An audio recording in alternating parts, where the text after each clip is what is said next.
Plan, plan, plan, plan, plan. Do lots and lots and lots of planning. Think of all the worst possible scenarios and how the hell would you get out of it if this happened or that happened. And the other thing is go and find somebody that's done it and talk to them about it.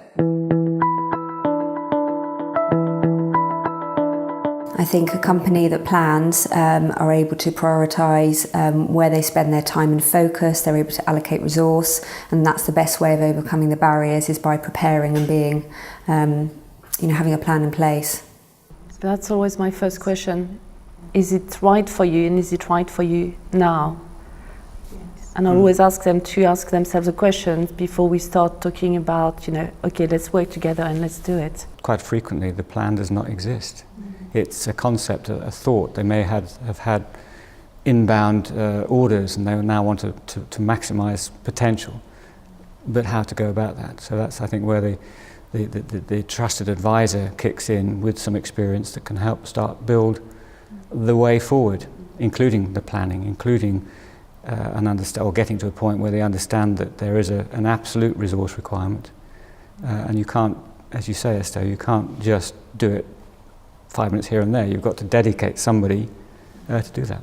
I think that the international plan needs to be in line with the business plan, the domestic one, but should be a separate entity in its own right. Obviously, it needs to fit within the objectives of the business, but the international plan needs to focus specifically on the individual markets the company is looking at, and therefore the requirements in terms of marketing, in terms of expansion, in terms of routes to market are going to be different for the overseas market.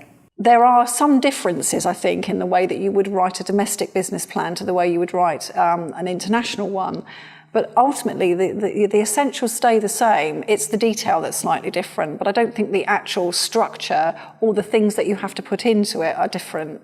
The first thing that we've done as a business is that on an annual basis, we look at our strategy and we review the overall plan for the business.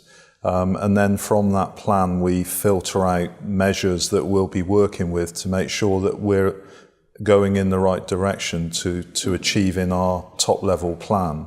I think the way that the business model works in the UK is on a franchise basis. So the business has been running for the last 5 years or so, and we have 20 franchisees in the UK.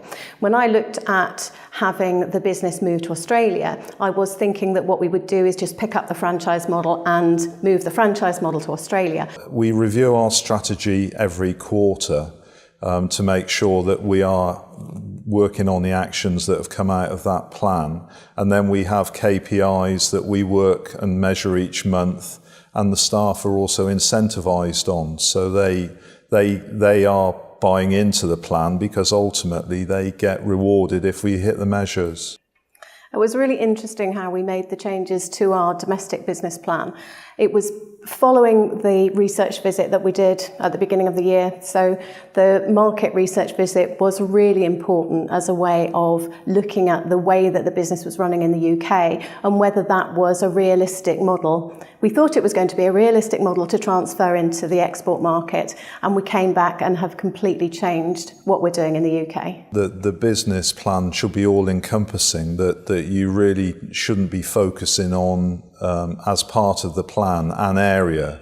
It's more about the markets that your product's applicable to and saleable into. So it really, to me, doesn't come down to a separate plan for each. It is a plan for the business, and if that includes export, then so be it. And part of what happened was that we started to look at things like the internet and technology and how we could make our business more face-to-face online rather than face-to-face by travelling backwards and forwards to places. You have to keep modifying, changing, reflecting what customers have said, reflecting things you've read in the press, reflecting research, competitors. That is the one thing that is constantly being changed. I think it's also very true to say that an existing business model that functions well in this country may not necessarily work in another country. So there's an absolute need to understand what you need to change or what needs to be changed in order to be successful in a different market.